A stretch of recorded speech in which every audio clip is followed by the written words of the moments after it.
અત્યારે Nifty ફિફ્ટીનો chart open કરેલો છે અને આજે આપણે જોઈશું કે માર્કેટમાં આપણે કઈ રીતે કામ કરી શકીએ છીએ। મિત્રો જોઈ શકીએ છીએ કે અત્યારે ટાઈમ થઈ રહ્યો છે 10:43 આસપાસ થઈ ગયો, મતલબ કે 11:15 જેવું થઈ ગયેલું છે અને આપણે જોઈશું કે આપણે અહીંયા 5 મિનિટનો ચાર્ટ પહેલાં કરી દઈશું। મિત્રો જોઈ શકીએ છીએ 5 મિનિટના ચાર્ટમાં આપણે જોઈ શકીએ છીએ અહીંયા આપણે એક રજિસ્ટન્સ સીધો ડ્રો કરેલું છે અને અહીંયા છે આપણે સપોર્ટ ડ્રો કરેલો છે। એના પછી આપણે 3 મિનિટ કરી દઈશું।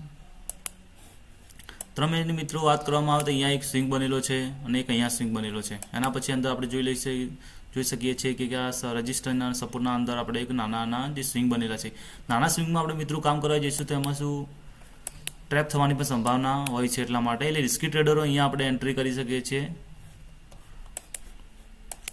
અને સેફ ટ્રેડરની વાત કરવામાં આવે તો મિત્રો એના ઉપર આપણે કેન્ડલ ક્લોઝ કરી એના પછી આપણે એન્ટ્રી કરીશું। અને ડાઉન સાઇડની વાત કરવામાં આવે તો અહીંયા પુટ સાઇડની વાત કરવામાં મતલબ આવે તો સપોર્ટના નીચે માર્કેટ આવે ત્યારે આપણે એન્ટ્રી કરીશું।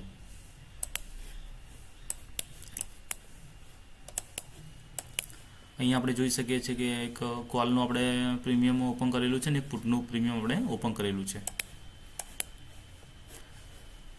મિત્રો જોઈ શકીએ અહીંયા આપણે એક સ્વિંગ બનેલો છે અને ડાઉન સાઇડનો સ્વિંગ બનેલો છે।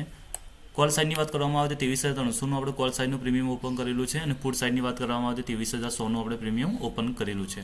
તેમાં મિત્રો જોઈ શકીએ છીએ અહીંયા આપણે જોઈ શકીએ છીએ કે આપણે અહીંયા હાઈ બનેલો છે 194 રૂપિયાનો બનેલો છે હાઈ, કોલ સાઇડની વાત કરીએ તો એના ઉપર આપણે 195 કે 96ના આસપાસમાં આપણે એન્ટ્રી કરી શકીએ છીએ કોલ સાઇડ માટે।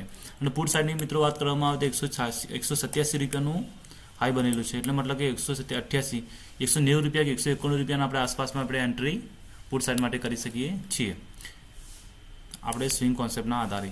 મિત્રો આપણે જોઈ શકીએ છીએ કે અહીંયા નાનો એક સ્વિંગ બનેલો છે પણ એમાં ટ્રેપ થવાની સંભાવના સંપૂર્ણપણે છે, કારણ કે અહીંયા માર્કેટ એક રેન્જ બનાવેલી છે, રેન્જમાં માર્કેટ પણ રહી શકે છે, એટલા માટે આપણે અહીંયા એન્ટ્રી કરીશું। જો રિસ્કી ટ્રેડર હોય તે અહીંયા એન્ટ્રી કરી શકે છે અને સેફ ટ્રેડર જો છે એ લોકો આના ઉપર એન્ટ્રી કરી શકે છે અને આપણે આ સપોર્ટના નીચે એન્ટ્રી કરી શકે છે, એના વચમાં એન્ટ્રી કરીશું નહીં, કારણ કે તેમાં ટ્રેપ થવાની પણ સંભાવના હોય છે, એટલા માટે આ રિસ્કી ટ્રેડરો શું રિસ્ક લઈ શકે છે એ ટ્રેડરો એન્ટ્રી કરી શકે છે। જોઈ શકીએ છીએ કે માર્કેટમાં કઈ રીતે બિહેવિયર છે તે આપણે જોઈશું તેના પછી। આભાર।